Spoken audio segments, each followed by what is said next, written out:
Hey, what's going on everybody? MXM here, and today I'll be showing you some tips and tricks for new Deep Rock Galactic players. So without further ado, let's crack straight into it.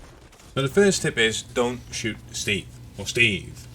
He's your friend and your friendly glyphic grunt. You can easily identify Steve by the blue line that he has, and the fact that he's got a little name above him.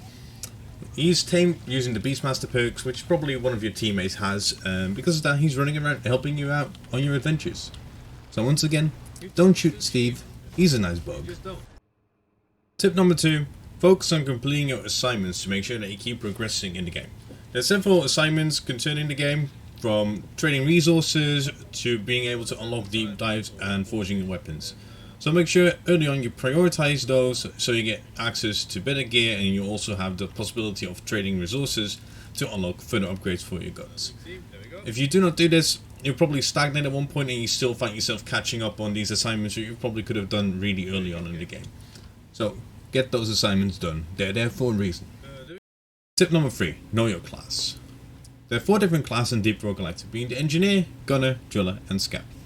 Each class has its own set of utility, being split up in mobility based utility and more general utility to help your team excel in the current mission that you're doing.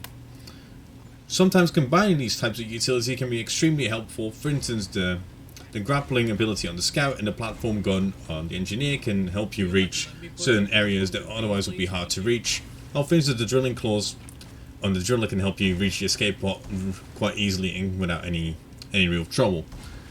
For a more in-depth guide on each specific class, I'll be uploading those soon, probably in the next week or 2. Tip number 4. Check the bar for buff beers. Between each mission you usually have some downtime during which you can go check out the bar. Between each round there's usually a certain type of beer that's being served that gives you a certain buff for the next mission that you will be embarking upon, which range from extra health to less fall damage to easier destroying terrain using your pickaxe. These can be making all the difference on the mission you're about to embark on, so make sure that you go check the bar out and get those nice sweet buffs in there. Tip number 5. Shoot the weak spots. The weak spots on the majority of the bugs are easy to identify. They're usually quite big and green, like for instance the bombs on the Praetorians and the Patriarchs. However, for the regular grunts, I just recommend shooting them in the mouth, since that is able to land a crit hit, so it just counts as a weak spot. Generally speaking, when you shoot for weak spots, you use less ammo, so you have to call in less supply drops. Also makes you run into less pickly situations where you're running dry on ammunition. So once again, make sure to hit those weak spots and be really efficient. Tip number 6. Use your map to navigate. When you're using your map to navigate, you prevent yourself from running around in circles and running into caves that you've already been in or areas that you've already checked. It also allows you to easier dig to a new cave, which are usually connected through the loose piles of dirt without you having to dig left, right, front and center before you finally hit that cave. And lastly, it also highlights certain mission objectives, like for instance the egg hunt, where the eggs are highlighted on your map, so it allows you to easily plan out your mission. So make sure that you use your map from time to time.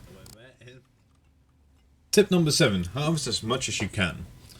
You want to make sure that you harvest as much gold and other resources as you can to unlock new weapon upgrades, skins, perks, you name it. You also want to make sure that you harvest the barley and other beer recipes to use for special beer buffs, and also to unlock nice gimmicky buffs like the Underhill buff, which makes you into a tiny small little hobbit. So once again, make sure you grab every single ounce of resources from every single mission you can, for progression's sake, but also for the beer. Tip number 8. You can throw heavy materials like huge lumps of gold, Eno pills and a quarks. If you want to do this, all you have to do is hold down your left mouse button and you can throw it for a certain amount of distance, which makes it a lot easier to move those things around on your own by just throwing them around. Tip number 9. Use your markers. You can bring up your marker holding down the left control button, and you can ping something using your left mouse button. This is an easy way to point out certain values of interest or points of interest to your team, but also high priority enemies. So make sure that you communicate to your team using those markers, and your entire experience should be a lot more smooth. Tip number 10, and the final tip. If you're playing with people, keep an eye on your teammates. No dwarf left behind. You want to make sure that you help out your teammates whenever they go down, grab them back up, and you definitely don't want to get isolated yourself in the middle of a swarm and being stuck there with almost no ammo and no way out. So once again, keep an eye on your teammates and make sure they keep an eye on you. Leave no dwarf behind and get exfil nice and safe.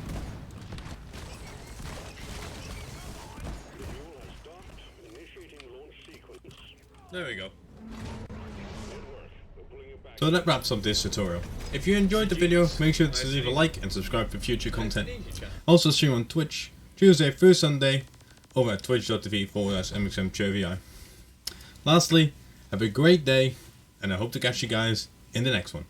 Oh, and don't shoot Steve.